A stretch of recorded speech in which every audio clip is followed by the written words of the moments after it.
जिनेन्द्र। जय जिनेन्द्र। हाँ जी, जय जिनेन्द्र, जय जिनेन्द्र। आज का लेक्चर शुरू करेंगे।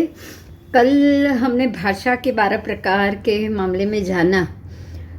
आमंत्रणी भाषा, प्रज्ञापनी, आज्ञापनी, याचनी, पृच्छनी, फिर प्रत्याख्यापनी, इच्छानुलोमा, अनभिगृहिता, अभिगृहिता, संशयकरणी, व्याकृता, अव्याकृता, ऐसे 12 प्रकार की भाषा। क्योंकि भाषा एक पुद्गल है, पहले भी कहा था मैंने, ये एक ऐसा पुद्गल है जो हमें कर्म के रूप में जितने भी हो, जितने भी बोलनी होगी आपको, जितने भी शब्द बोलने होंगे, जो भी बोलने होंगे वो बोलने ही पड़ेंगे। ये एक ऐसा पुद्गल है जैसे श्वासोच्छ्वास, चाहे कितनी भी कष्ट आए या हेल्थ तकलीफ हो, ज़्यादा बढ़ जाए, लेकिन फिर भी जितना जीना है, जितनी सांसें लेनी है, लेनी ही पड़ती। आपने देखा होगा बहुत से लोग हैं ऐसे जो सालों तक ब्रेन डेड होके कोमा में बेड पे पड़े होते हैं, लेकिन श्वास उनके बंद नहीं होते। जब तक उनकी सांस बाकी है उनको लेनी पड़ती। ऐसे ये आहार, शरीर, इंद्रिय, श्वास, भाषा और मन, ये 6 पर्याप्तियाँ पुद्गल की है, पुद्गलास्ति कायक की है। तो ये 6 पर्याप्ति आपको जब भी भोगनी होगी, भोगनी ही पड़ेगी। अगर आहार भी ज़्यादा लेना हो रहा है, आप भूखे नहीं रह सकते, आप ये मत सोचो कि मेरे साथ ऐसा क्यों हो रहा है, आपको ये नहीं सोचना। कुछ लोग होते हैं जो बिल्कुल बोलते रहते हैं या कुछ मेमोरी लॉस हो जाने के बाद भी उनका बोलना बंद नहीं होता है। तभी भी आपको समझना है कि इनको जितने शब्द बोलने हैं वो बोल के ही जाएंगे। कुछ चीज़ें ऐसी होती है जो हमें समझ लेना हमारे लिए बहुत ज़रूरी, ठीक है। परमात्मा के लास्ट 48 प्रहर, 48 प्रहर नहीं, 16 प्रहर तक, 48 घंटे तक उन्होंने देशना दी। नहीं तो इतना लंबा व्याख्यान कभी किसी का सुना है क्या? नहीं। लेकिन उनका समय हो चुका था, उनके सारी पर्याप्ति पूर्ण हो चुकी थी, लेकिन जो शब्द उनको बोलने थे 48 घंटे तक कंटिन्यूअस बोलना, आप समझ सकते हैं कि 2 दिन के अंदर 2 दिन पूरे के पूरे बोले ही है ना, वो 1 मिनट भी रुके नहीं थे। तो सांस खत्म हो रही है, 2 ही दिन की सांस बची और 2 दिन तक आपको बोलते ही रहना है। ये 2 चीज अगर ये नहीं बोलते, मोक्ष जाना था, अब अंतिम समय आ गया था, निर्वाण था, मोक्ष था, तो बाकी तो शब्द बोलने की तो बारी आने ही वाली नहीं थी। नहीं। हाँ, अगर अगले जन्म में भी साथ ले जाए तो भी वो पॉसिबल नहीं था। तो कुछ कर्म ऐसे होते हैं जो हम नहीं पूरा कर पाए, तो अगले जन्म में वो भी आपके साथ आते हैं। ख़त्म नहीं हुए, लेकिन इनको तो भगवान को तो ख़त्म करना ही करना था। तो भाषा ऐसा पुद्गल है, पुद्गलास्तिकाय है। ऐसी हमारी 6 पर्याप्ति में से एक पर्याप्ति है जिसको आपको ख़त्म करनी ही पड़ेगी। इसीलिए जब भी कुछ बोलना सोचो, अच्छा ही सोचो, यही सोचो कि मैं किसी को भी कुछ भी बुरा नहीं कहना चाहता, या मैं कह ही नहीं सकता, या मैं कहना ही नहीं चाहता। क्योंकि अगर आपने सोच लिया कि नहीं, मुझे इसको डांटना है, मुझे इसको बोलना है, मुझे इससे गाली गलौज से बात करनी है, तो ये तो पुद्गल है, ये आपने बांध दिया, तो आपको बोल के ही ख़त्म करना पड़ेगा, ठीक है। और ख़त्म नहीं होता है बोलने से, कर्म बंध है। जब भी उदय में आएगा, नया कर्म बांध के जाएगा कि नहीं? जाएगा। तो जो कर्म बंध का कारण है वो ये सब है। आभोग और अनाभोग, ये 2 चीज है जो कर्म बंध का, एक कर्म बंध का कारण है, एक कर्म छूटने का कारण। आभोग का अर्थ है कि कोई भी चीज को भोगने की इच्छा, कुछ भी हो ये चाहिए, कुछ भी हो ये करना है, कुछ भी हो मुझे ये बात चाहिए ही चाहिए, ये आभोग है। और आभोग ऐसी चीज़ है जो हर समय आपके लिए भोग की ही मात्रा लाएगा, भोगने की ही इच्छा लाएगा, भोग ही कराएगा। और अनाभोग ऐसा है कि आपसे वो कोई भी चीज़ मुझे नहीं भोगनी है, मुझे नहीं चाहिए, मुझे इससे बाहर निकलना है, ऐसे वैराग्य भाव लाने का कारण बनेगा। तो वैराग्य भाव का कारण अनाभोग है और अनाभोग ही आपको कर्म से मुक्त कराएगा। ठीक है, आओ।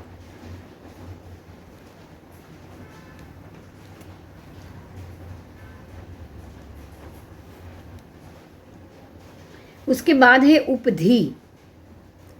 उपधि का अर्थ है जीवन निर्वाह में उपयोगी शरीर और वस्त्रादि, ये दो उपधि है। उपधि हम धारण करते हैं। क्या करते हैं? हम धारण करते हैं। जैसे कि ये मेरा शरीर जीवन, आत्मा को मनुष्य जन्म लेके 100 साल तक श्वास उच्छ्वास लेने हैं, तो उसके लिए उसको एक शरीर चाहिए कि नहीं चाहिए? अगर वो शरीर धारण करेगा तो ही वो 100 साल तक जी पाएगा और श्वासोच्छ्वास ले पाएगा। तो जो चीज़ आप धारण कर रहे हो वो आत्मा की उपधि होती है। आत्मा ने शरीर को धारण किया तो शरीर उसकी उपधि हो गई। आत्मा ने वस्त्रादि धारण किया, वस्त्रादि अन्य वस्तु है, चीज वस्तु है जो आपसे अलग है, आप उसको लेते हो, आप उसको धारण करते हो, तो उसको भी उपधि कही जाएगी। ये उपधि अगर ममत्व बुद्धि से गृहीत की जाए, मतलब ये मेरी है या मुझे चाहिए, मुझे ही मिलनी चाहिए, ये चीज़ किसी और के पास नहीं होना चाहिए, ये बहुत अच्छी चीज़ है, कुछ भी करके मुझे मेरे तक घर तक लानी है, चोरी करके भी लानी है, कुछ भी करना है, तो ये ममत्व बुद्धि हो गई। ममत्व बुद्धि से अगर आप ये सारी चीज़, वस्त्र लो, ये लो, ममत्व बुद्धि से अगर आप गृहीत कर रहे हो तो ही उसको परिग्रह कहा जाएगा। क्या? अब ये परिग्रह हो गया। अगर ममत्व बुद्धि से आपने इसको ग्रहण किया तो ये परिग्रह हुआ।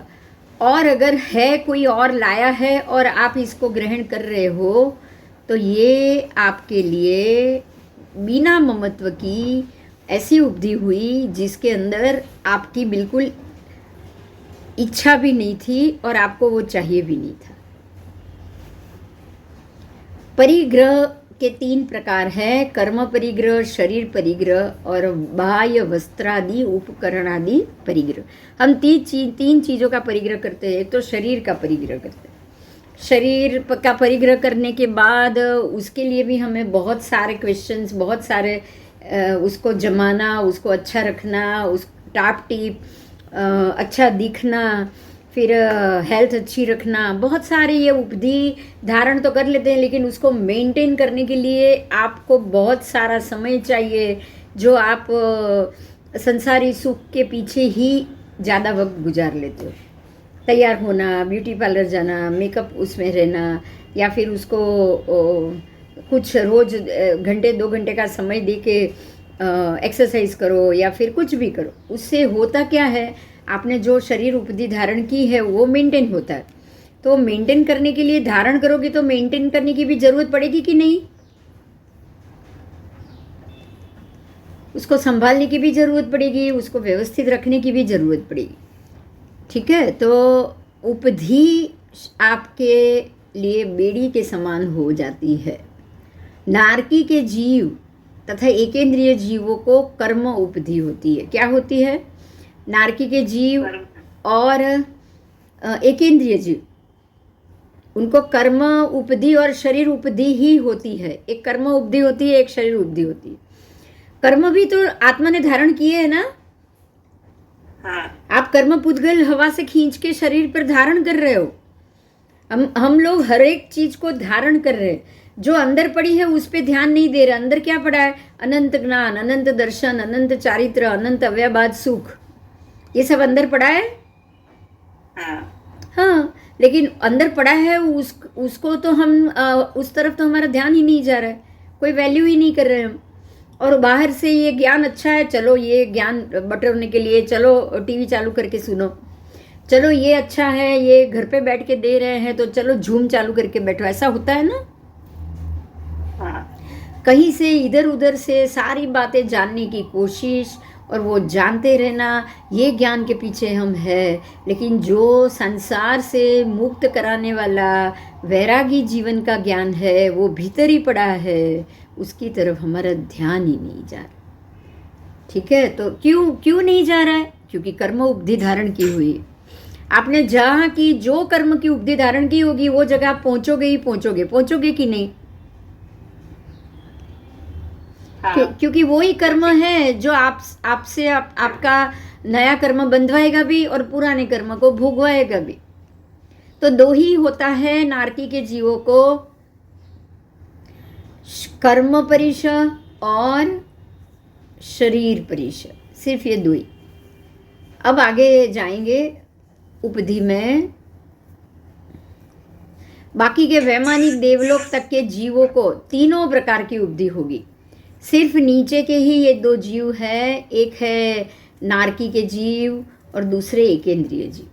ये दोनों जीवों को कर्म उपधि और शरीर उपधि होती है। इससे नीचे निगोद के जीव है, या सूक्ष्म एकेंद्रिय या सूक्ष्म बादर एकेंद्रिय जीव। बादर एकेंद्रिय को है क्योंकि उसका शरीर है, लेकिन सूक्ष्म एकेंद्रिय, सूक्ष्म एक भी एकेंद्रिय जीवों को शरीर नहीं है।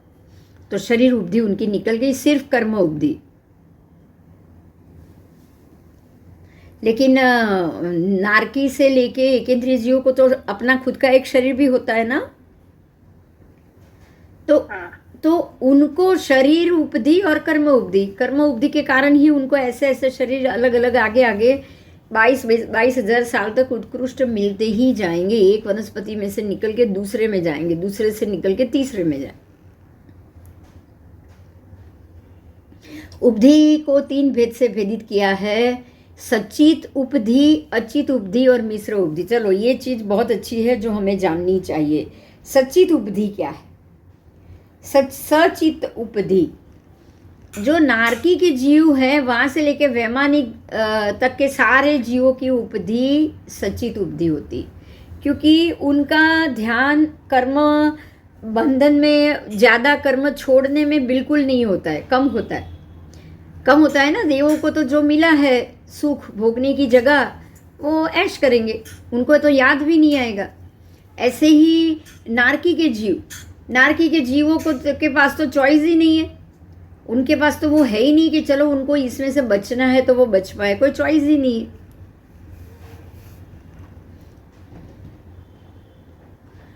तो ये जीवों को सचित उपधि होती। अचित उपधि किनको होगी? तो अचित उपधि उत्पत्ति स्थान के रूप में मिश्र उपधि श्वासोच्छ्वास आदि शरीर सचेतन अचेतन स्थिति से, ऐसे तीनों प्रकार के भेद से युक्त हुआ। सचित उपधि आपने देख ली। उत्पत्ति स्थान के रूप में अचित उपधि होती है। समझ में आया? उत्पत्ति स्थान उनका जहाँ होता है वो अचित होता है। तो ये नारकी से लेकर वैमानिक जीवों तक सबको उनके उत्पत्ति स्थान को अचित उपधि कहा जाएगा। और श्वासोच्छ्वास आदि शरीर चेतन अचेतन रूप मिश्रित है, इसीलिए उनको मिश्र उपधि भी कहा जाता है। उनके श्वासोच्छ्वास व शरीर चेतन भी है और अचेतन भी है। चेतन इसलिए कि वो जिंदा है, और अचेतन इसलिए कि वो शरीर से तो कोई सुख भोग नहीं सकते ना। नहीं, इसलिए वो मिश्र है। मिश्र उपधि में भी जाएंगे। अब है प्रणिधान। कोई भी प्रकार के निश्चित आलंबन में मन वचन काया के व्यापारों को स्थिर करना। प्रणिधान का मतलब है मन को स्थिर करो, वचन को स्थिर करो, काया को स्थिर करो। प्रणिधान का दूसरा अर्थ प्रार्थना होता है। समझ में आया? हाँ। उसको आप प्रार्थना कह सकते हो कि भाई आप प्रार्थना करो। तो प्रार्थना कैसे किया जाता है? प्रणिधान, 2 हाथ जोड़ के प्रणिधान के रूप में आपको प्रार्थना की जाती है। तो कोई भी प्रकार के निश्चित आलंबन में मन, वचन और काया के व्यापारों को स्थिर करना है।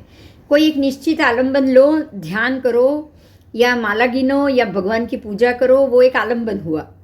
प्रणिधान त्रिक है, आपको पता हो तो, जो मंदिर में जाके कैसे पूजा करनी चाहिए, क्या करनी चाहिए, उसमें प्रणिधान त्रिक भी होती है। तो ये जो प्रणिधान त्रिक है, वो प्रणिधान त्रिक से हम ये प्रणिधान के मामले में और जानेंगे। मन प्रणिधान, वचन प्रणिधान, काय प्रणिधान। नारकी से लेके स्तनित कुमार के देव, जो भी जितने जीव हैं, उनको तीनों के तीनों परिधान, उनको मन प्रणिधान भी है, वचन प्रणिधान भी है और काय प्रणिधान भी है।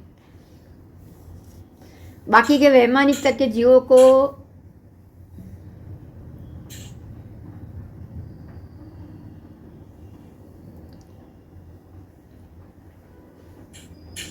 पृथ्वी कायिक जीवों से लेके, अब आप पृथ्वी कायिक आओ, एकेंद्रिय पृथ्वी कायिक जीवों से लेके वनस्पति काय तक सिर्फ काय प्रणिधान होता है।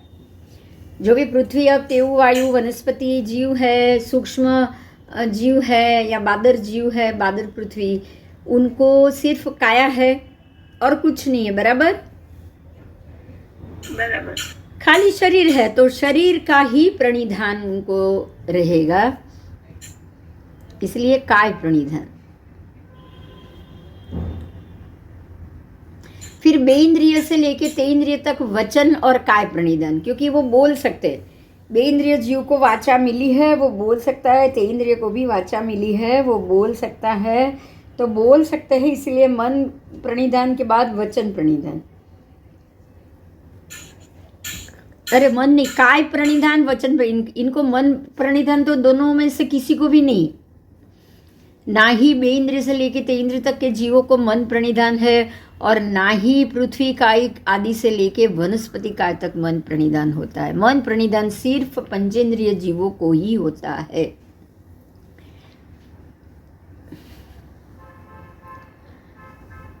तो वैमानिक तक के जीव, उनको वैमानिक तक के जीव और उनको और बाकी के ये जीव, मनुष्य गति के जीव, और उन सबको मन प्रणिधान भी होता है। मन वचन काया का प्रणिधान तो बताया, पर वो तो दोनों तरफ का हो सकता है ना। एक तो दुष्प्रणिधान भी हो सकता है और सुप्रणिधान भी हो सकता है कि नहीं? दोनों प्रकार का हो सकता है। प्रणिधान शुभ भी हो सकता है ना, और अशुभ भी हो सकता है। तो मन वचन काय, ऐसे तीनों प्रकार से दुष्प्रणिधान भी कहा गया है। मतलब जो मन को बिगाड़ेगा, वचन को बिगाड़ेगा और काया को बिगाड़ेगा। सुप्रणिधान, मन वचन काया, वो भी तीनों प्रकार का है। तो मन से शुद्ध करेगा, वचन से भी अच्छे बोलोगे सुनोगे आप, और काया से भी आपसे अच्छा ही कार्य कराएगा। मनुष्य से लेकर वैमानिक तक सभी जीवों को सुप्रणिधान होता है। ये सारे मन सहित है, इनके पास मन है।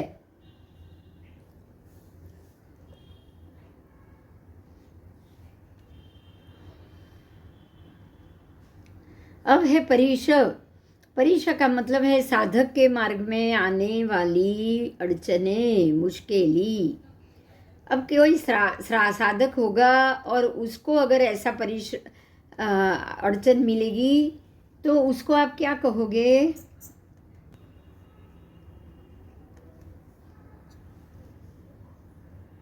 सुप्रणिधान। मनुष्य से लेकर वैमानिक तक ये जीवों को सुप्रणिधान हो सकता है, क्योंकि मनुष्य से लेकर वैमानिक तक सारे संज्ञी पंचेंद्रिय जीव होते हैं। अब आई परीक्षा की बात। परीक्षा का मतलब है साधक के मार्ग में आने वाली मुश्किलें। 22 प्रकार के परीक्षा है, लेकिन 22 प्रकार के जो परीक्षा है उसमें 4 कर्म प्रकृति आ गई। मैं 22 के नाम बोल रही हूँ, ध्यान से सुनिएगा। क्षुधा परीक्षा, तृषा परीक्षा, प्यास लगे वो, क्षुधा भी भूख लगे वो। शीत परीक्षा, जो बिल्कुल ठंडा है। उष्ण परीक्षा, जो बहुत गर्म है। दंश मशक, यानी कि जो मच्छर डांस काटते हैं वो परीक्षा। फिर नम्रता, नम्रता का मतलब ही हो जाता है अहंकार का त्याग, ठीक है। अब है दर्शन मोहनीय कर्म। मोहनीय कर्म की बात की थी तो दर्शन परिश्रय का समावेश होता है उसमें। चारित्र मोहनीय से नग्नता, श्रेणी, नैषेधिकी, आक्रोश, स्त्री सत्कार, पुरस्कार, वाचना, याचना, ये 7 का समावेश होता है। अंतराय कर्म में अलाभ परिश्रय का समावेश होता है। अलाभ मतलब अंतराय पड़ना। आयु कर्म के सिवा बाकी के 7 मूल कर्म बांधने वाले श्रवणोपासक 23 परिहरों से 23 परिश्रह उनको सहना पड़ता है। एक साथ ये 22 परिश्रह तो कहे गए हैं, लेकिन एक साथ सिर्फ 20 का ही अनुभव होता है, क्योंकि जब शीत होती है तो उष्ण नहीं होता, और जब चर्या का अनुभव होता है तो नैषधीकी का अनुभव नहीं होता। 8 कर्म प्रकृति बांधने वाले के लिए भी ऐसा ही जानना है। जो जीव 8 कर्म प्रकृति बांध रहा है वो आयुष्य भी बांध रहा है, और मोहनीय बंध 8 कर्म बांधने वाला 22 के 22 परिश्रय बांधेगा ना, क्योंकि उसमें तो 8 के 8 परिश्रय आ गए, कर्म प्रकृति आ जाएगी। अब 6 कर्म प्रकृति का जो बंद कर रहा है वो आयुष्य और मोहनी को छोड़ देता है। वेदनीय कर्म ही एक ही ऐसा कर्म है जिसे बांधने वाला वितराग छद्मस्थ को 14 परिश्रय होते हैं। वेदनीय कर्म में 14 परिश्रय आ गए, और सहयोगी भवस्थ वितराग केवल ज्ञानी छद्मस्थ को ज्ञानावरण के 2 परिश्रय बाद होते हैं, इसलिए उनको 11 परिश्रय होते हैं। उसमें से 9 एक साथ होते हैं।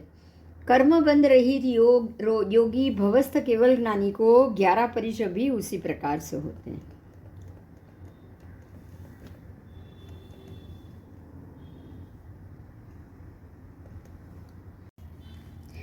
अभी यहाँ 6 प्रकार के आपको तप बताए गए हैं, 6 प्रकार का अभ्यंतर तप। थोड़ा सा ध्यान दीजिएगा इधर। उसमें सबसे पहला है प्रायश्चित।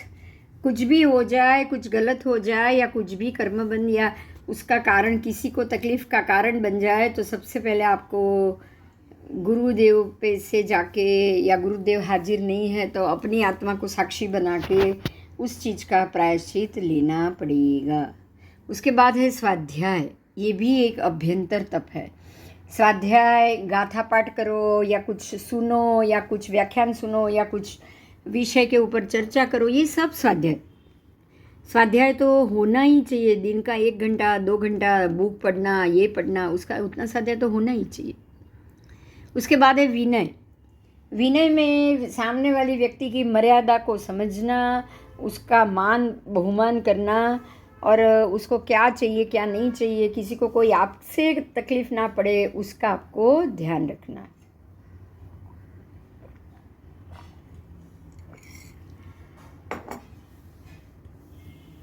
उसके बाद है ध्यान। ये भी एक अभ्यंतर तप है। आपको ये पता है, माला गिनते हैं, नौकार करते हैं, या कुछ और कौशक करते हैं, प्रतिक्रमण को में अंदर जितने कौशक आते हैं, या फिर लोगस बोलते हैं, बहुत सारी कुछ चीज़ है ध्यान करने के लिए। आंखें बंद करके कुछ घंटे तक बैठना, उसको ध्यान कहा जाता है। उसके बाद है व्यावच। व्यावच करना, सेवा करना। घर में बड़ी व्यक्ति हो, उसकी बीमार हो, उसकी गुरु भगवंत हो, उसकी ज्ञानी है तो उसको वो ज्ञान कर पाए ऐसा उसके लिए सुविधा कर देना, तो ये भी एक अच्छे से आपकी व्यावची हुई। उसके बाद है कायोत्सर्ग। तो कुछ घंटों तक या जावत जीव आप किसी भी व्रत पचखान करके आप खड़े हो जाओ, मरणांत तक ये पचखान करते रहो, तो उसको अनशन कहा गया है। अब इसी 6 अभ्यंतर तप को और डिटेल से हम जाएंगे।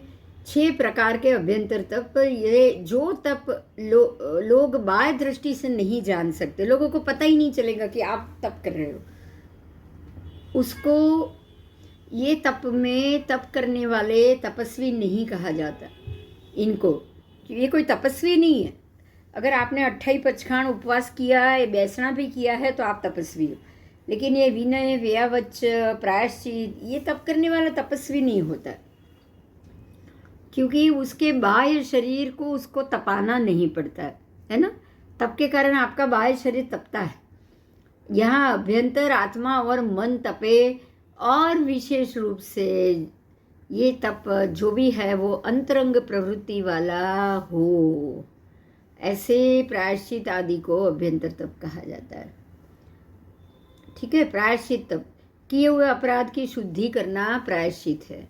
इसके 10 भेद है। देखिए, खाली जो प्रायश्चितम वीणो, आप जो गाथा बोल रहे हैं ना, उसमें सबसे पहला अभ्यंतर तप है प्रायश्चित, उसके 10 भेद। ठीक है, तो अपराध की शुद्धि करना प्रायश्चित है। आलोचना, प्रतिक्रमण, मिश्र, विवेक, कायोत्सर्ग, तप, छेद, मूल, अनवस्थाप्य और पारांचित प्रायश्चित, ये 10 प्रकार के प्रायश्चित हुए। इसके बाद विनय तप, गुणवान की भक्ति, बहुमान करना। गुणवान की भक्ति करो, गुणवान का बहुमान करो, उसको उसके ज्ञान लेने के लिए या उसके अपने शुभ कार्य के लिए आप उसको सुविधा करके दो, उसको विनय कहा जाता है। ठीक है, जो ज्ञान, दर्शन, चारित्र, मन, वचन, काया एवं उपचार से, ऐसे 7 प्रकार का विनय होता है। मैं फिर से बोल रही हूँ, ज्ञान विनय, दर्शन विनय, चारित्र विनय, मन विनय, वचन विनय, काया विनय एवं उपचार विनय। मनादि योग रहित ये 4 प्रकार का भी है। आओ अभी आगे जाएंगे। तीसरा है व्यावच तप। आचार्य, उपाध्याय, तपस्वी, स्थवीर, ग्लान, शिक्षक, साधर्मिक, कुल, गण एवं संघ, इनका यथा योग्य आहार, पात्र, उपधि, शस्त्र, वस्ती, औषध, पात्र, आज्ञा पालन इत्यादि से भक्ति पूर्वक उनका बहुमान करना, ये 10 प्रकार का व्यावच तप होता है। उसके बाद है स्वाध्याय तप। तो स्वाध्याय में तो पढ़ना और पढ़ाना, उसको ही वाचना कहा जाता है। आप खुद पढ़ो और बाकी सबको पढ़ाओ तो उसको वाचना बोला जाता है। शंका का समाधान, वो हो गया पूछना। पूछना, शंका है तो पूछो, सवाल पूछो, जवाब जानो, वो भी तो एक प्रकार का स्वाध्याय ही हुआ। तो शंका का समाधान करना वो हुआ पूछना। पढ़े हुए की पुनरावृत्ति करना परावर्तना। धारणा किए हुए अर्थ के स्वरूप का मनन करना, उसको अनुप्रेक्षा। और उपदेश देकर वही बात दूसरों को बताना, उसको धर्म कथा कहा जाता है। तो इसके 5 प्रकार हुए, वाचना, पूछना, परावर्तना, अनुप्रेक्षा और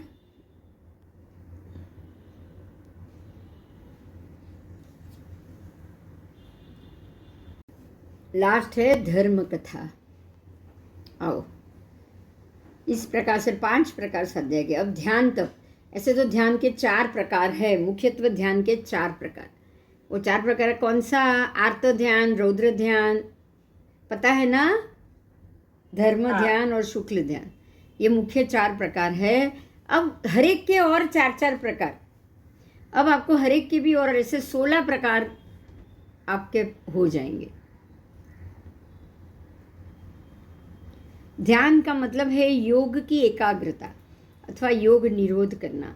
इस तरह के 2 अर्थ है। धर्म ध्यान, शुक्ल ध्यान के भी 4-4 भेद है।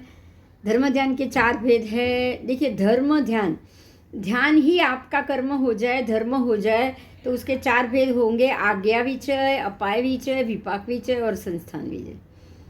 ठीक है। और शुक्ल ध्यान के 4 भेद है, पृथकत्व, वितर्क, सविचार, अपृथकत्व, एकत्व, वितर्क, सविचार, सूक्ष्म क्रिया अनिवृत्ति और व्युच्छिन्न क्रिया अप्रतिपाती।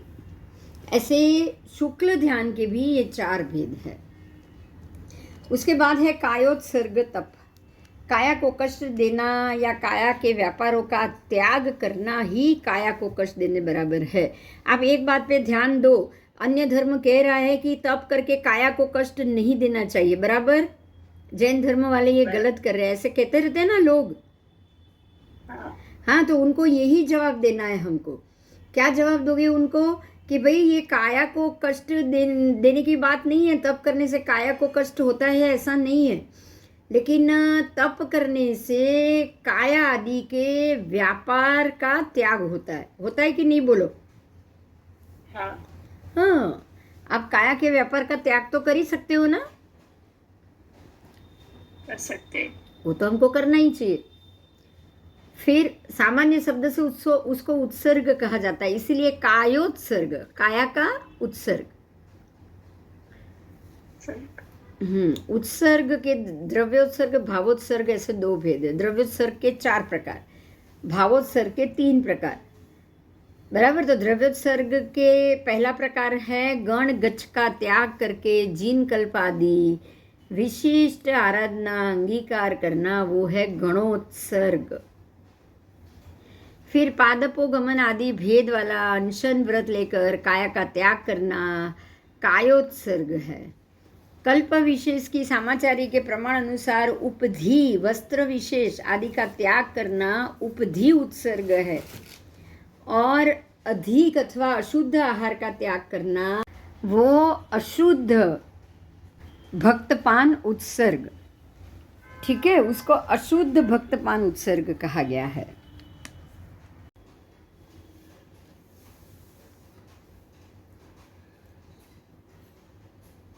अब उसके बाद है भावोत्सर्ग। भावोत्सर्ग के भी 3 प्रकार है। कषाय का त्याग, भाव से उत्सर्ग करना मतलब भाव, अशुभ भावों को ही त्यागना, बराबर। तो अशुभ भाव लाने के कारण कौन? कषाय। 4 कषाय के कारण ही हमारे भाव बिगड़ते हैं। तो सबसे पहला है कषाय का त्याग, कषाय उत्सर्ग।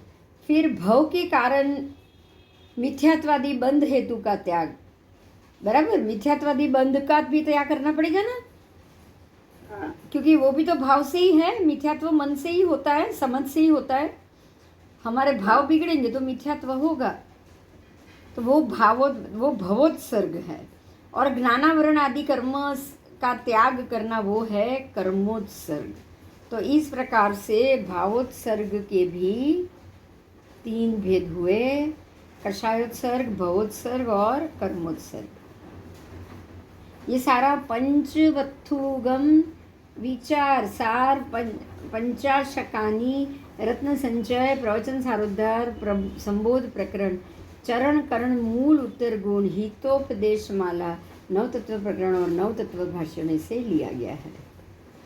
अभी हम 6 अभ्यंतर तप की तो बात कर ली, अब हम 6 बाह्य तप की बात करेंगे।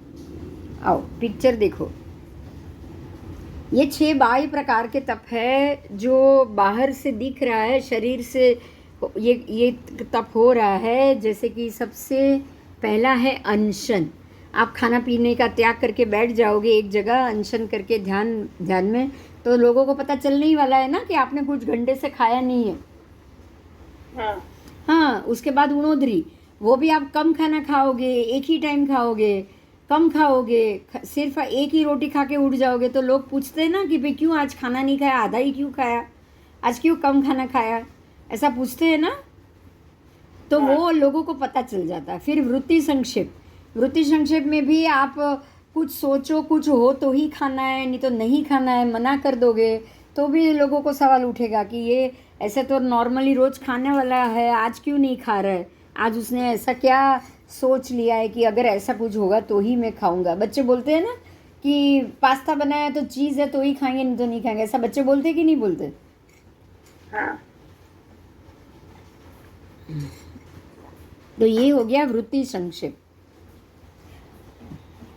आप तप कर रहे हो, तप में वृत्ति संक्षेप करोगे तो कुछ गिने चुने 2 चूल्हे 4 चूल्हे उतनी ही जगह के रोज के खाना खाओगे। उसके बाद आप वृत्ति संक्षेप में थाली में 5-7 चीज़ें लोगे, कोई पूछेगा कि भाई क्यों मिठाई एक ही लिए दूसरी लो, तो आप बोल दोगे कि नहीं मेरी बंधी है मैं नहीं खाऊंगी, ऐसा आप बोलोगे ना तो मालूम पड़ जाएगा। वृत्ति संक्षेप हमेशा पता चल जाता है। इसलिए ये बाह्य तप है। रस त्याग, खाने में रस त्याग कर लोगे, विगय त्याग कर लोगे, घी दूध का त्याग करोगे तो भी लोगों को पता चल जाएगा। उसके बाद है काय क्लेश, मतलब काया को कष्ट देना, नो लोच करना, चलना, पैदल चलना, बिना चप्पल चलना, तो ये जानते हैं ना लोगों को मालूम पड़ता है। उसके बाद है संलीनता। संलीनता में अंगोपांग संकोच के रहना, ना किसी से ज़्यादा बात करना, ना मस्ती करना, ना ये करना, उसको संलीनता बोला जाता है। ठीक है, आओ अब है 6 प्रकार के बाह्य तप। फिर से मैं सबका बोल रही हूँ डिटेल से। अनशन तप है, अन मतलब नहीं और शन मतलब खाना। असन, हम अशन बोलते हैं, अशन का मतलब क्या, तो खाना नहीं। अशन पान विलेपन ऐसा बोलते हैं ना, हाँ, तो अशन का मतलब है खाना, न खाना, नहीं खाना। अशन का मतलब आहार, आप आहार ना खाओ उसको बोलोगे। सिद्धांत विधि से आहार का त्याग, उसको अनशन कहा जाता है। व्रत पचखाण की अपेक्षा से भूखे रहने मात्र से अनशन तप नहीं हो जाता है, वो तो व्रत पचखाण या लांघन है। बिना व्रत का किया तो लांघन हो गया। उणोद्री तप, उणोद्री का मतलब है कम खाना। औदरी का मतलब कि उदर पूर्ति, उदर का मतलब पेट होता है, तो पेट की पूर्ति। एक जरा मैं फ़ोन ले लूँ, हाँ। उसके बाद उणोद्री तप है कम खाना, न्यून गिनती का खाना।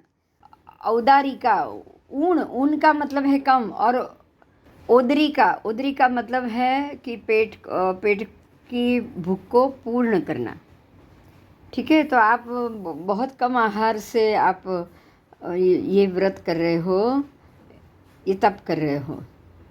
तो द्रव्य उणोद्री का है, और राग आदि अल्प करना वो भाव उणोद्री है। 2 है। आप राग अल्प भाव कम करोगे, कषाय कम करोगे तो वो भाव उणोद्री हुई, उसको घटाना भी बहुत अच्छा है। ठीक है, तो ये तप में पुरुष का आहार 32 कवल माना गया है, स्त्री का आहार 28 कवल ही माना गया है। 28 कवल से ज़्यादा स्त्री को खाना ही नहीं है, वो खा ही नहीं सकती। तो उणोद्री करके मैं या 7 खाऊंगा या 8 खाऊंगा या 12 खाऊंगा या 20 खाऊंगा, ऐसे भी आप उणोद्री कर सकते हो। फिर तीसरा है वृत्ति संक्षेप तप। द्रव्यादि 4 भेदों से मनोवृत्ति का संक्षेप करना। द्रव्य से मन संकुचित, क्षेत्र से संकुचित, काल से संकुचित, भाव से संकुचित। ठीक है, तो उससे भिक्षा का अभिग्रह करना भी वृत्ति संक्षेप है। फिर है रस त्याग तप। तो दूध, दही, घी, तेल, गुड़ और तली हुई वस्तु है, ये 6 विगई होती है, लेकिन ये फिर भी खा सकते हो आप, इसलिए ये लघु विगई है। लेकिन जो और दूसरी जो महाविगई है वो अभक्ष्य है, वो है मदिरा, मांस, मक्खन और मधु। ये चारों महाविगई है जो बिल्कुल सर्वथा अभक्ष्य है। यहाँ महाविगई का सर्वथा त्याग करना है और लघु विगई का कभी कभी त्याग करना ही रस त्याग तप हुआ। ठीक है। संलीनता, संकुचित रहना, ऐसा कहता है कि वो कुकड़ा ऐसे सोता है, कुक्कड़ की तरह सोना चाहिए। कभी भी पैर फैला के या ऐसे सोना भी नहीं चाहिए। अशुभ मार्ग में प्रवर्तन करती हुई इंद्रियों को संवर करना, रोकना, यानी पीछे हटाना ही इंद्रिय संलीनता है। ठीक है, इसके भी कुछ भेद बताए हैं। 4 भेद है संलीनता तप का। तो सबसे पहले है इंद्रिय संलीनता, फिर कषायों को रोकना, ये कषाय संलीनता है। अशुभ योग से निवृत्त होना योग संलीनता है। और स्त्री, पुरुष एवं नपुंसक के संसर्ग वाले स्थान का उपयोग करके अच्छे स्थान में रहना, ये विचित्र संलीनता। विविक्तचर्या, विविक्तचर्या, ये नाम याद रखना आप।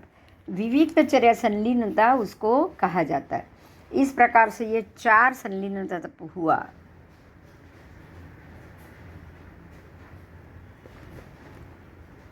अनशन के 2 भेद हैं, जावत जीव ईत्वरिक। अनशन 2 प्रकार से होता है। जावत जीव मतलब हमेशा के लिए छोड़ देना, और ईत्वरिक में 1 दिन का तप, फिर 2 दिन का उपवास ठम करो। वो अनशन अंगीकार करने के बाद शरीर को नियत स्थान से बाहर निकालना, उसको निर्हारिम कहा जाता है, और उसी स्थान में रहने देना अनिर्हारिम। ये चारों भेद जावत जीव अनशन के हैं। और ईत्वरिक अनशन सर्व से एवं देश से 2 प्रकार का है। चारों प्रकार के आहार का त्याग, तो 24 उपवास, बेला तेला, ये सारा उपवास से आप खाना बंद करो, उसकी इफ़ेक्ट आती है। ठीक है, तो तेला करो या उपवास करो या बेला करो, नौकार से करो, पोरसी एकासना करो, ये देश तप है।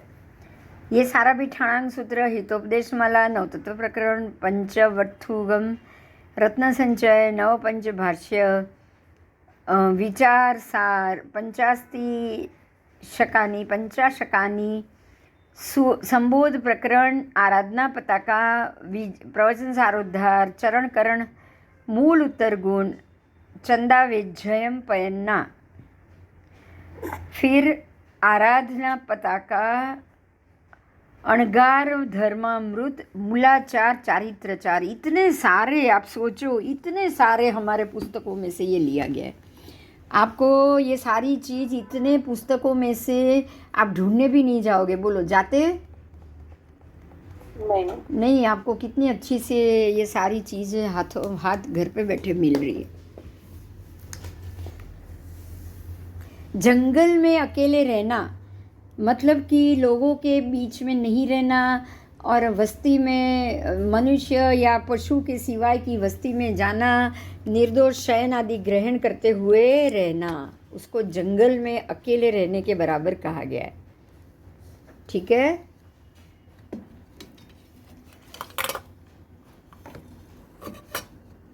अब जो आपके अभ्यंतर तप है प्रायश्चित, प्रायश्चित में क्या क्या होता है, कैसे होता है, उसके 10 प्रकार थे। वो 10 प्रकार में, 10 के 10 प्रकार में हमको कैसे, कब कब, कौन से संजोगों में प्रायश्चित करना चाहिए, वो ये बात बता देते हैं। तो ध्यान से सुनिएगा। प्रायश्चित में प्रमाद जनित दोषों का शोधन करना। आप अपने अंदर से आलस के बाद प्रमाद की बातों के दोष को ढूंढो और उसकी आलोचना करो, तो ये भी बहुत अच्छे से प्रायश्चित, उसकी आलोचना कही गई है। अब दूसरी, उसकी सबसे पहली है आलोचना। तो खाली आलोचना लेने से ही शुद्धि हो जाए, ऐसे प्रायश्चित को आलोचना का। प्रतिक्रमण, फिर से ऐसा नहीं करेंगे, ऐसी प्रतिज्ञा। फिर है मिश्र, आलोचना और प्रतिक्रमण दोनों से प्राप्त हो जाए, ऐसी शुद्धि। उसके बाद है विवेक, भूल से सदोष आहार आदि अगर आ गया हो तो उसका त्याग मात्र से प्राप्त शुद्धि, उसको विवेक कहा जाता है। फिर व्युत्सर्ग, तो काय चेष्टा का रोध करते हुए ध्यान करने से प्राप्त शुद्धि। फिर है तप, तो उपवास आदि से प्राप्त शुद्धि होता है ना। आपको तप से भी तो प्रायश्चित कराया जाता है। प्रायश्चित में तप, पचखान, सामायिक सब होता है कि नहीं। फिर छेद, छेद का मतलब कि दोष अनुसार दिन, पक्ष, मास, वर्ष की प्रवज्या घटाने से प्राप्त शुद्धि। मतलब कि अगर आगे दीक्षा ली है तो वो छेद करके उसको खत्म, उसको कैंसिल करके फिर से नए दीक्षा देकर नए सिरे से उनका दीक्षा मानी जाए, पुरानी दीक्षा को कैंसिल की जाए, ऐसी भी शुद्धि होती है। ये साधु के लिए दीक्षा की बात है। फिर मूल, तो सर्व व्रत पर्याय का छेद करते हुए फिर से मूल महाव्रत लेने से प्राप्त होती शुद्धि। अनवस्थाप्य, अमुक प्रकार का विशिष्ट तप ना करे तब तक महाव्रत में और वेश में स्थापना ना करने की, ऐसी शुद्धि। और पाराचितक, पारांचितक का मतलब है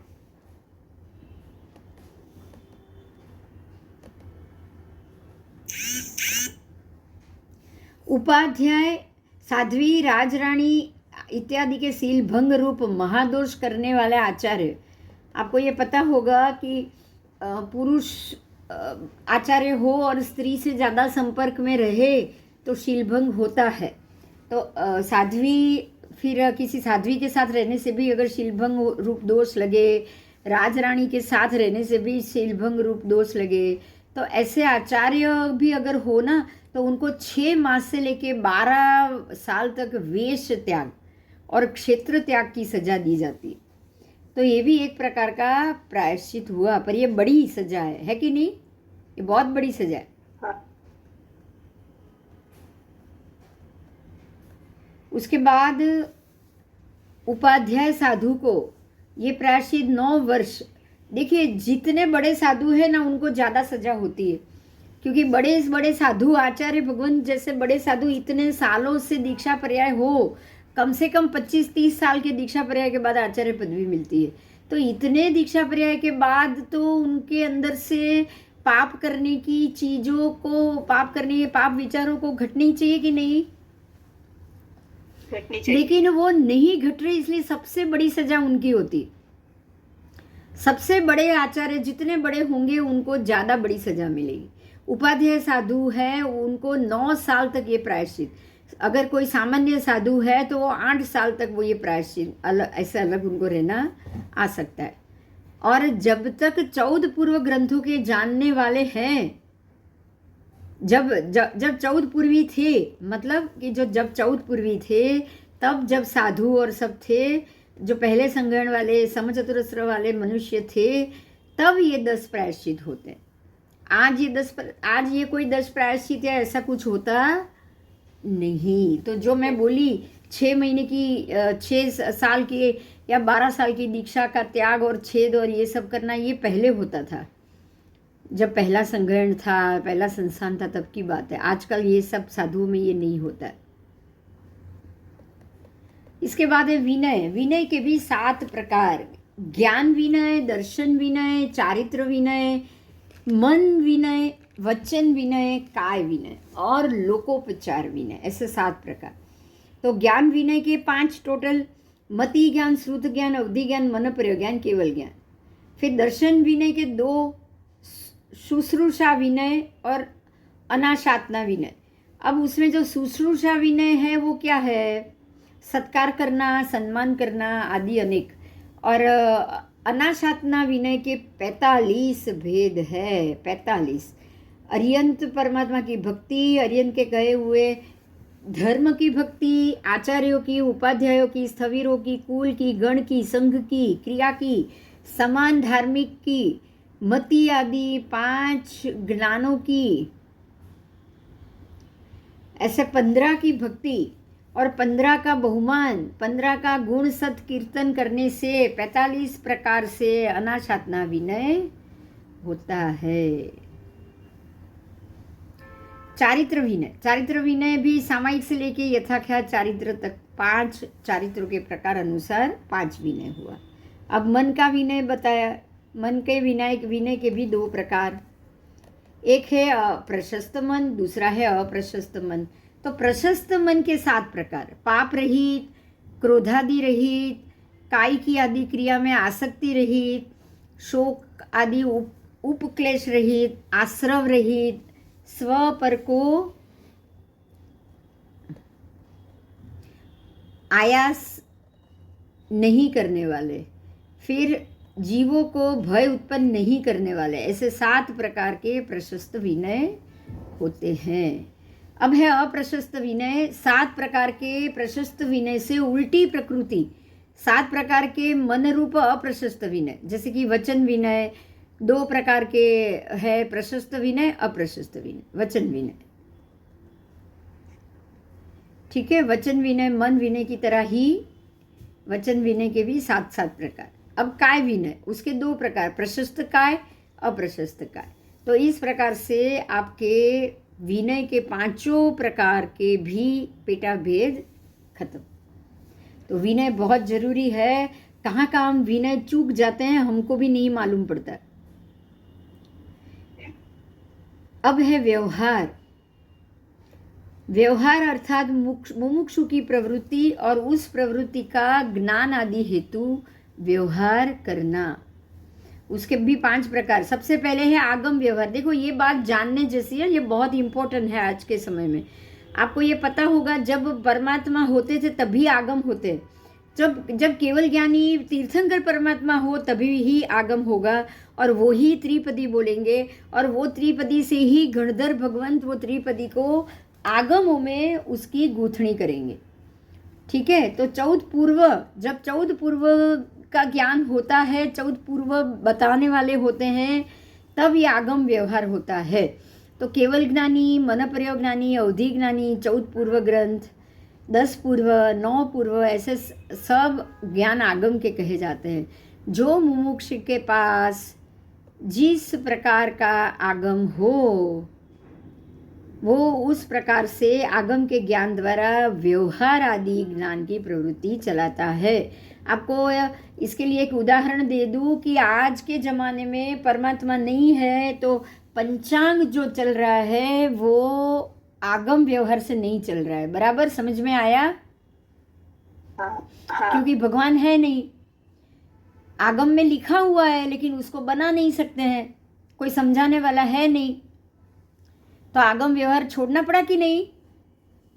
हाँ, हाँ, तो अब कौन से व्यवहार में आए, बाकी के व्यवहार सुनोगे तो मालूम पड़ेगा। टोटल 5 ही व्यवहार। उसके बाद है श्रुत व्यवहार। तो श्रुत व्यवहार जो भी आचरण सूत्र, कल्प सूत्र, बारसा सूत्र, फिर ये जो आपके 12 अंग सूत्र, फिर 45 आगम, ये सारा जो है वो सूत्र है, सूत्र व्यवहार है। अगर जो मुमुक्षु के पास आगम नहीं है वो उनके पास ये जो दूसरे श्रुत होते हैं उससे अपना व्यवहार चलाते हैं। तो आपके पास से आज आगम समझाने वाले तीर्थंकर परमात्मा और केवल ज्ञानी नहीं है तो आप उसके बाद आपको श्रुत व्यवहार पे जाना चाहिए। बराबर बराबर। बराबर। अब श्रुत व्यवहार से भी अगर आपको कुछ समझ में ना आए, आप उसको ना समझा पाओ, आचरण सूत्र, कल्प सूत्र, बारसा सूत्र से भी आपको कोई मैटर समझ में ना आए, तो आपको आज्ञा व्यवहार में जाना है। किस में जाना है? आज्ञा व्यवहार।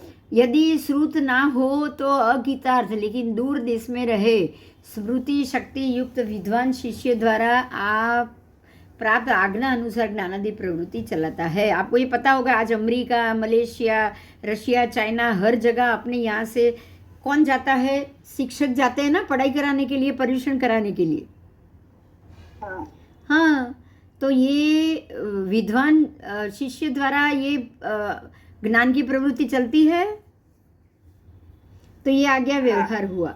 उसके बाद धारणा व्यवहार। अगर आज्ञा भी ना हो तो जो प्रकार से धारणा की गई है कोई ज्ञानी द्वारा, उसका व्यवहार याद करके उस प्रकार से ही व्यवहार चलाए। और उसके बाद जीत व्यवहार। तो धारणा भी ना हो, परंपरा के अनुसार चलाते व्यवहार को अनुसरना चाहिए। अगर धारणा भी ना हो तो इस 5 प्रकार के व्यवहार से जब जब जहाँ पर जो उचित है वहाँ पर उसमें राग द्वेष के त्याग पूर्वक, कषाय आदि रहित होके, द्रव्य क्षेत्र आदि अपेक्षा से, शरीर बल आदि का विचार करते हुए सम्यकपणे व्यवहार चलाता हुआ श्रवण निर्ग्रंथ आराधना करता है और आराधक बनता है। चलो, अब आपके पास तो आगम ग्रंथ है, आगम ग्रंथ से पंचांग बन सकता है, तो बन जाए तो आगम व्यवहार पे जाना चाहिए ना? हाँ, जाना ही चाहिए। आओ, उसके बाद है उन्माद। उन्माद की बात है। उन्माद का मतलब है चेतना का भ्रंश, विवेक ज्ञान का भ्रंश। उन्माद के भी 2 प्रकार है। यक्ष के आवेश रूप उन्माद, मतलब कि कोई देव का शरीर में प्रवेश होने से चेतना का भ्रंश होना।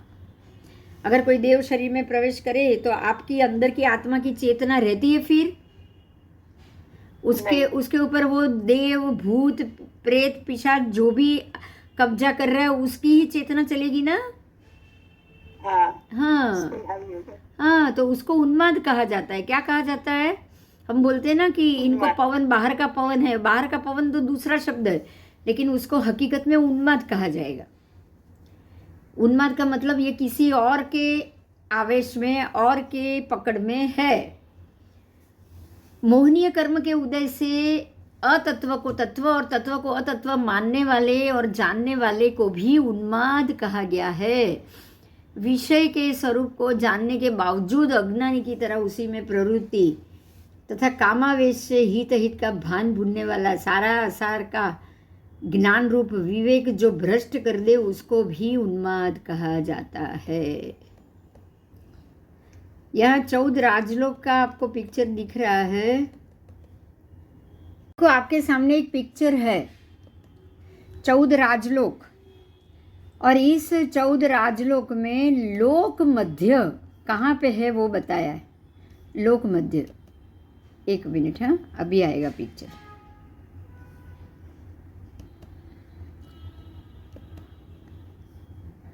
दिख रहा है?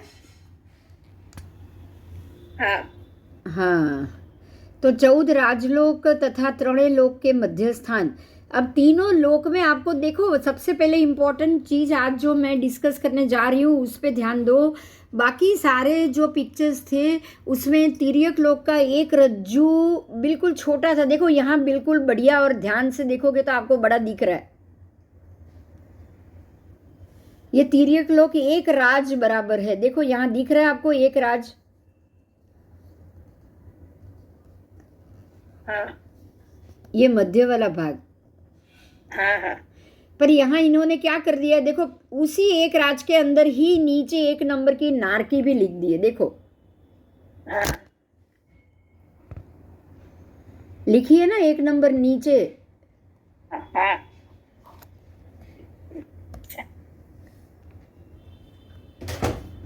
देखो माँ, यहाँ पे मुझे यही बात को समझाना है आपको। आप ध्यान से देखो, ये एक राज लिखा है लेकिन यहाँ नीचे दूसरा एक नंबर भी लिख दिया है, लिखा है ना। हाँ। 1 2 3 4 ये नारकी है, और ये नारकी को आप देखोगे ना तो इनको ये तिर्यक लोक के जो एक रज्जू वाला भाग है उसमें ला दिया है, देखो लाया है ना। हाँ। अब आपको समझना क्या है पता है, एक मैं आपको आकार समझाती हूँ। ऊपर का आकार है वो मृदंग आकार है, बराबर। बराबर। अब नीचे का आकार है वो झल्लरी आकार। झल्लरी आकार आपको पता है गोल खंजरी जैसा होता है।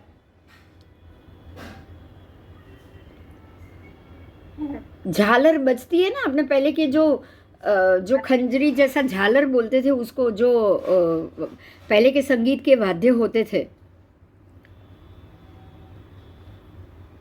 झल्लरी आकार, जो जैसे खंजरी तो मालूम है ना सबको।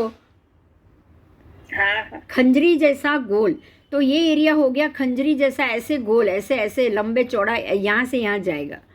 और ये जो नीचे है नारकी है ना, उसको त्रापा का आकार बोला है। त्रापा मतलब एक नाव का तरापा होता है, जो यहाँ से यहाँ इतना, और यहाँ से ये देखो ये नीचे नीचे त्रापा बना। हाँ। यहाँ संकुचित और यहाँ बढ़ते बढ़ते बढ़ते बढ़ते इतना, तो ये त्रापा हो गया ना।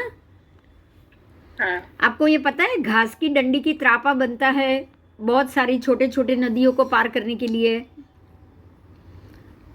आपको ये है ना वहां मिलेगा सारा उत्तराखंड, और उसमें ज्यादा मिलेगा।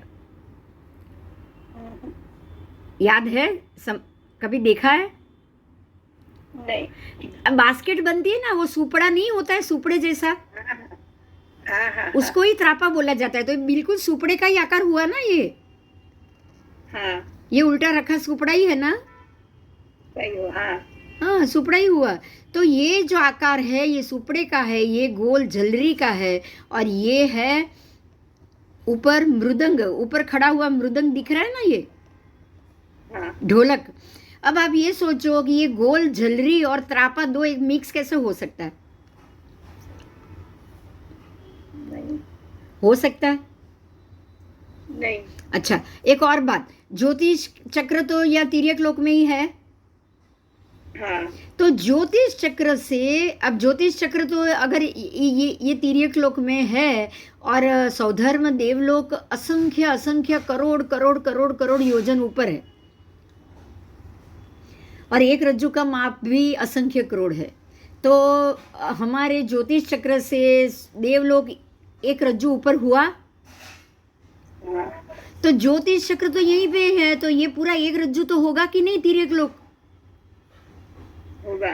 होगा। तो ये पूरा एक रज्जु तिर्यक लोक, जो एक नंबर है वो पूरा एक रज्जु तिर्यक लोक, उसमें ये जो दो आधा आधा है वो रखने की जरूरत नहीं। नहीं। समझ में आया? हाँ। ठीक है। तो यहाँ से आप यहाँ देखोगे तो आपको क्या दिखाई देगा पता है? ये यहाँ मिक्स हो गया, ये ऊपर मिक्स हो गया। देखो यहाँ जगह ही नहीं बीच में। देखो हाँ।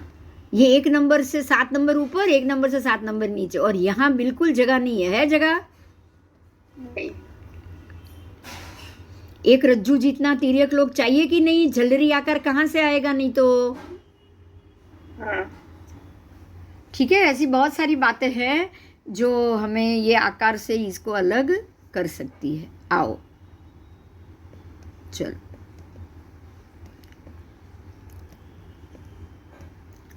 अब ये 14 राजलोक, 14 गुणस्थान की बात है, ये कल अगले क्लास में ले 14 गुणस्थान एक साथ। हाँ हाँ हाँ चल। हाँ आम भी 10 મિનિટમાં તો બંધ કરવું પડશે ને, 5:45 તો થઈ ગયા છે. हाँ हाँ ઓકે, કંઈ પ્રશ્ન હોય તો બોલો. ના ના હા હા બસ, તો ચલો આપણે આગલા ક્લાસમાં મળીએ. આવતા ક્લાસમાં કાલે જ આવશે નહીં? હા हाँ પરમ દિવસ આવશે, રાઈટ? સોમવારે. હા. Friday Friday. હા હા બોલો, શું કહેતા હતા? તમારી પાસે શાંતિના ચરિત્રની ઇંગ્લિશમાં आज का लेक्चर यहाँ पूरा करेंगे. जय जिनेंद्र. अभी हम शुक्रवार को मिलेंगे. जय जिनेंद्र.